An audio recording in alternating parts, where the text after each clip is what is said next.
Student, आज हम कक्षा 12वीं कला संकाय के अंतर्गत भूगोल विषय के अंतर्गत अध्याय 10 मानव बस्ती को अंग्रेजी में हम क्या बोलेंगे? ह्यूमन सेटलमेंट का शॉर्ट में उसका अध्ययन करेंगे। ठीक है। मानव बस्ती, उसका अर्थ क्या हुआ?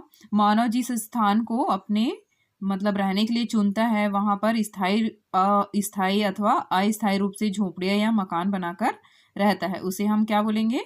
मानव बस्ती। ठीक है। बस्तियों को दो वर्गों में विभाजित किया गया है, पहला ग्रामीण बस्ती, दूसरा नगरीय बस्ती। ठीक है। जो गांव स्तर पे जो बस्तियां निर्माण करते हैं वो ग्रामीण बस्ती, और जो शहर स्तर पर नगर बड़े रूप में बसे होते हैं वो नगरीय बस्ती के अंतर्गत आ जाएगा। ठीक है। उसके बाद हम देखते हैं आकृतियों के आधार पर भी बस्तियों को कितने भागों में बांटा गया है? 2 भाग में बांटा गया है, पहला सघन बस्ती, दूसरा प्रकीर्ण बस्ती। ठीक है। जहाँ सघन रूप से बसे हुए थे बस्ती, उसको हम सघन बस्ती बोले हैं, और प्रकीर्ण मतलब पृथक पृथक थोड़े दूर दूर में बसे हुए रहते हैं, उसको हम प्रकीर्ण बस्ती कहेंगे। ठीक।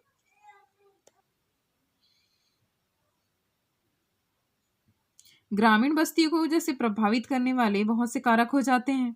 ठीक है। जैसे जल आपूर्ति, भूमि, उच्च भूमि के क्षेत्र, गृह निर्माण सामग्री, सुरक्षा, नियोजित बस्तियां इत्यादि जो है ग्रामीण बस्ती को प्रभावित करते हैं।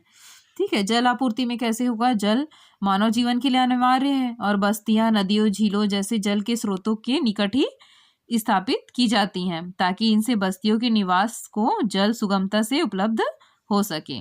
ठीक है। उसके बाद देखते हैं भूमि। बस्तियां बसाने के लिए लोग उपजाऊ भूमि को ही प्राथमिकता देते हैं, क्योंकि उपजाऊ भूमि कृषि को बढ़ावा देती है। ठीक है। उच्च भूमि के क्षेत्र, नदी बस्तियों के निम्न क्षेत्रों में बस्तियों को नदी वेदिकाओं तथा तटबंधों जैसे उच्च भूमियों पर बसाया जाता है, ताकि बाढ़ के प्रकोप से बचा जा सके। ठीक है। उसके बाद हम देखते हैं गृह निर्माण सामग्री। ठीक है। गृह निर्माण के लिए क्या क्या जरूरत पड़ता है?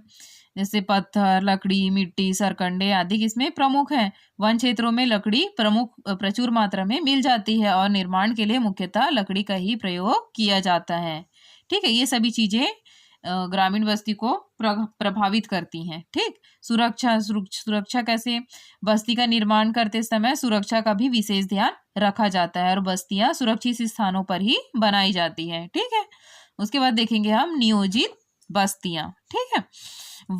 इन बस्तियों का निर्माण स्वयं ग्रामवासी नहीं करते, बल्कि सरकार द्वारा नियोजित ढंग से किया जाता है। इन बस्तियों के निवासियों को आवास, जल, अन्य अवसंरचना आदि सुविधाएं उपलब्ध कराई जाती हैं। ठीक।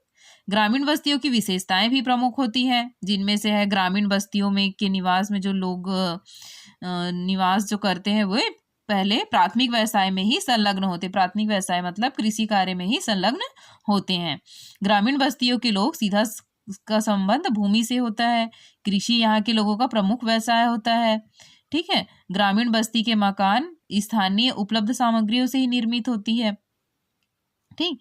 प्रायः ये बस्तियां जल की सुविधा को ध्यान में रखकर बनाई जाती है। ठीक है। जल का अभाव मत हो करके गांव के निवासियों में सहयोग और सहकारिता की भावना भी अधिक होती है। इस प्रकार से इसकी ग्रामीण बस्तियों की विशेषता होती है। ठीक है। उसके बाद देखेंगे हम ग्रामीण बस्तियों के प्रतिरूप। ठीक है। प्रतिरूप के अंतर्गत आज विन्यास के आधार पर प्रतिरूप अलग होगा, कार्य के आधार पर प्रतिरूप अलग होगा, और फिर बस्तियों की आकृति के आधार पर अलग अलग होगा। ठीक है। जैसे विन्यास के आधार पर इसके प्रमुख प्रकार है मैदानी ग्राम, पठारी ग्राम, तटीय ग्राम, वन ग्राम तथा मरुस्थलीय ग्राम। ठीक है। कार्य के आधार पर क्या होगा? कार्य के आधार पर कृषि ग्राम, मछुआरों के ग्राम, लकड़हारों के ग्राम, पशुपालक ग्राम आदि। बस्तियों की आकृति के आधार पर इसमें जिस बस्तियों का जो निर्माण हुआ रहता है उसकी आकृति के आधार पर कैसे है? इसमें ज्यामितिक आकृति हो सकती है, जैसे कि रेखीय, आयताकार, वृत्ताकार, तारे के आकार की, या टी आकार की, या पट्टी, दोहरे ग्राम इत्यादि। ठीक। इसमें हम देखते हैं पहला पॉइंट, लंबवत अथवा रेखीय आकृति। ठीक। ऐसे गांव में मकान किसी सड़क, रेल या नहर के किनारे पर ही पाए जाते हैं। ऐसे गांव में मुख्य गलियां सड़क, रेल या नदी आदि के समानांतर होती है। ठीक है। उसके बाद देखते हैं दूसरा हम क्रॉस या चौक पट्टी आकृति। ठीक है, इस प्रकार के गांव उन स्थानों पर बसते हैं जहां मार्ग चारों ओर से आकार एक दूसरे से लगभग समकोण पर मिलते हैं। इन गांवों में चौमुखी दिशाओं में घर बन जाते हैं। ठीक, उसी प्रकार है तारक आकृति, टी आकार की आकृति, गोलाकार आकृति, युग्म या धुरी आकृति। ठीक है, इसको आप लोग बुक से आप चित्र देख के इसका वो समझ जाएंगे। ठीक, उसके बाद देखते हैं हम ग्रामीण अधिवासों की समस्याएं। सामान्यतः ग्रामीण अधिवासों की निम्नलिखित समस्याएं होती है। ठीक है, जिसमें है गांव किसी सुनियोजित योजना के अनुसार नहीं बनाए जाते, इनकी गलियां टेढ़ी मेढ़ी होती है, बसावट अच्छे से नहीं होता, अव्यवस्थित ढंग से होता है, कूड़े कचरे का ढेर कहीं भी लोग फेंक देते हैं। ठीक है, पानी का निकासी का उतना वो अच्छे से नहीं बनाए रहते, व्यवस्था नहीं किए रहते वहाँ के लोग। ठीक है, इनमें अधिकतर मिट्टी, ईंटें व घास फूसी आदि मतलब घरों का प्रयोग किया जाता है बनाने के लिए, जो वर्षा बाढ़ से प्रभावित होते हैं। गांव में शौचालय का भी अभाव पाया जाता है, लोग खुले में जाते जिससे गंदगी का साम्राज्य पैदा हो जाता है। ठीक है, इससे स्वास्थ्य संबंधी समस्याएं भी पैदा होने लगती हैं। ये सब समस्याएं गाँव में अक्सर देखने को मिलती हैं। ठीक है, वहाँ विद्युत आपूर्ति की भी समस्या देखी जा सकती है। ठीक, उसके बाद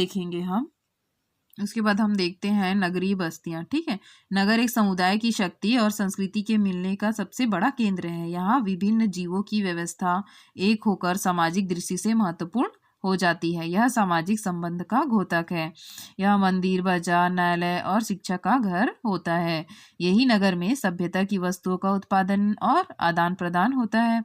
यही मानव अनुभव, दृष्टि चिन्हों, चरित्र के रूप में तथा विशिष्ट व्यवस्था के रूप में फलता फूलता है। यही सभ्यता की चर्चाएं होती है और यही समय समय पर समाज में विभिन्न नाटक खेले जाते हैं।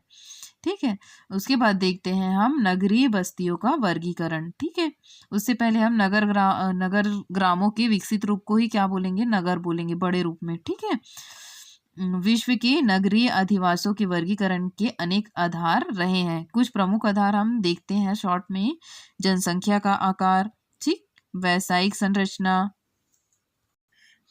प्रशासन हो गया, जनसंख्या घनत्व हो गया। ठीक है, इसका बुक से आप लोग अध्ययन कर लेना शॉर्ट में। और इसके बाद का मैं अगले वीडियो में इसका बनाऊंगी नगरीय बस्तियों का वर्गीकरण, जिसमें विस्तार पूर्वक बताऊंगी। ठीक है।